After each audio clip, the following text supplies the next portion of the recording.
Hi guys, so magandang hapon at ngayon lang tayo ulit nakapag-video. So ito na yung update sa ating mga alagang pugo. At mga nakaraang araw, maraming mga lalaki doon sa mga bats na napili natin nung galing sa ating incubator. So ganun talaga, nasa 50% na lalaki, 50% din ng babae, halos kalahati po. Pero ayos na din, at least hindi na tayo bibili ng RTL, no, o ready to lay. Kasi pag bibili ka, hindi na natin alam kung magkanong isa. Pero dati nasa 50 pesos, iwan ko lang ko ngayon, nasa 80 na ata. Doon ako may pinagtanungan ako dati. So ito na yung mga lalaki na pugo. Yan. Yung mga napili natin na babae nandito. So nakapag-start na din silang mangitlog. So may itlog na po sila. Yan, ito. Yan. So lagpas 10 na yung itlog nila.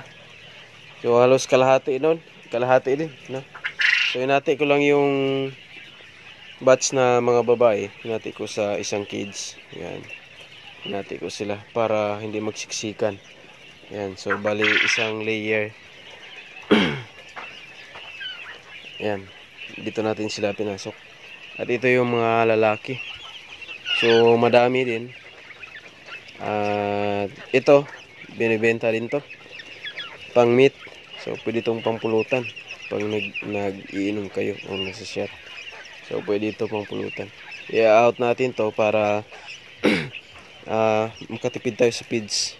At ito na yung update guys ng ating yung maliit na pugo. So nilagay ko na sila dito. Gumawa tayo ng cage at nilagay dito kasi malalaki na sila at crowded na yung maliit na So lagyan lang natin ng harang guys kasi matalon sila. Yan, silip lang natin. Yan. So ganito na sila kalaki yung ating mga pugo. Doon galing doon sa maliliit nung naunang video natin nung pinakita ko po sa inyo. So ito na po sila. Hindi lang natin na-update yung mga nakaraang week, no? So bali nasa 3 weeks na po sila. At ganito na. So malapit na rin po itong mag 1 month. At pwede na natin tong pag nalaman at na yung mga lalaki at saka babae, pwede na natin kunin para mas makatipid tayo ng feeds at yung lalaki makokontrol natin sa pagkain. Kasi pag ganito, malakas na silang kumain at matatakaw na. Kaya pag hindi mo agad kinuha yung mga babae at saka lalaki, hindi mo sila siniparate. Kasi pag siniparate mo ng mas maaga, mas makatipid ka sa feeds. Kasi pag yung lalaki malakas din kumain, mas malakas pa kumain yung mga lalaki kaysa mga babae. So kailangan pag alam mo na yung lalaki at saka babae, kunin mo na at ihiwalay. So sila ay gutom na gutom kasi mag alas 4 na ng hapon at sila ay papakainin na natin. So ito yung bagong gawa na kulungan natin. Yan. So yung nilagyan natin nung una andun sa pinakauna. Yan. Yung mga takip na nakabukas, doon sila galing. So nag-crowded na sila doon kasi maliit lang yung kulungan at lumalaki na din sila kaya nilipat natin dito. Gumawa tayo ng bagong kulungan at nilipat natin dito. Yan. So mas malaki at open na din, no? So since kompleto na yung pakpak nila, balahibo nila, ay kaya nila yung hangin na. Lapos-lapos na yung hangin dito. Ayan. So tayo magpapakain na sa kanila kasi sila ay gutom na. At wala tayong taga-video. Kaya ayan, ito muna. So ito yung pakain natin sa kanila guys. Gumamit po ulit tayo ng ganun din. Same lang din yung feeds ng Unipedes sa Nutrimart. Ayan. So gumamit tayo ng Bio Booster Crumble. So maganda din naman yung resulta. Ayan. Mas mura lang to kaysa dun sa ano. Mas mura lang to dun kaysa Integra 1000 yung bimig. Ayan. So halos magkaparehas lang sila guys ng kulay.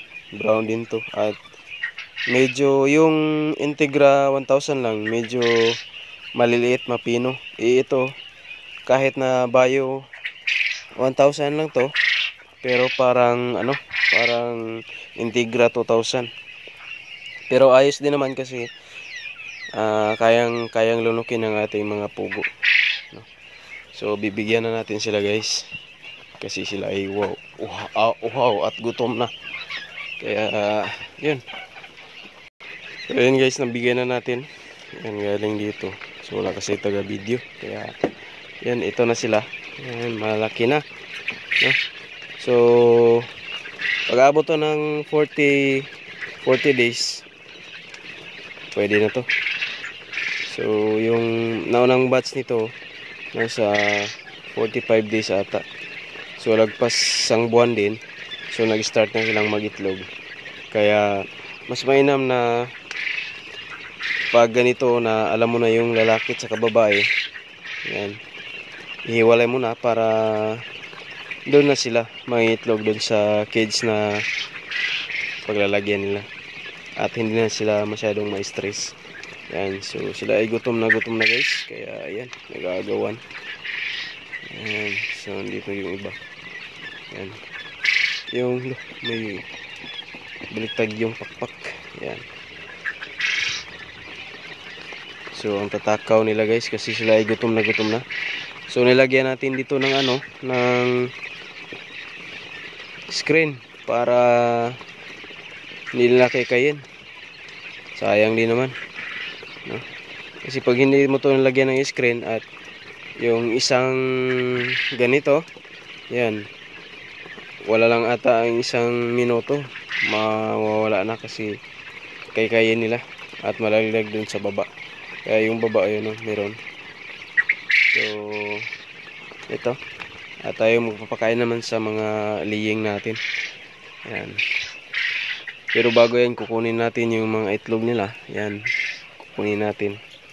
Yan, o. Ito yung mga itlog nila guys. Kukunin muna natin yan bago sila papakainin. Para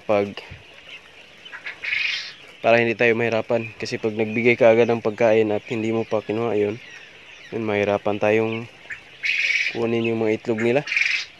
Yan. So ito yung ano, naunang batch. Yan, nagsimula na naman silang umitlog. At ito yung itlog nila. Yan. So good size na din to. Hindi ganoon kaliit. So maganda talaga yung resulta guys ng Bio, no? Yung Bio 1000 na to. So ayos din. At yun guys, magpapakain muna tayo. At yun lang po yung ating update sa ating mga pugo dito sa ating yard, no? At ito yung breeder natin na dalawa. Bala ko pong palitan natin yan na ano, na lalaki. Pwede tayong kumuha doon sa mga lalaki at ipalit natin dito sa breeder natin. Kasi parang yung yung fertility ng itlog hindi na ganun ka-active kasi yun nga, medyo may edad na din yung breeder natin na lalaki doon. So kailangan nating pwede na naman maibalik yung ano nila, yung mga anak. Kasi yung mga lalaki na yan dito banda. So mga anak din dyan sa breeder natin. Pero pwede yang ibalik sa parents nila. So tingnan natin, so, hindi pa natin na-try kasi yung mga pinoproduce natin na mga langgam, ito. So yung galing talaga dito sa breeder natin. So hindi pa natin to pinalitan simula nung una. Kaya yung halos 80% na mga ano dito, mga pugo o langgam, halos produce na ng ating breeder na yan, yung dalawang kids na yan. Pero meron tayong bagong ano, at pwede na ding masalang ito, itong kids na to.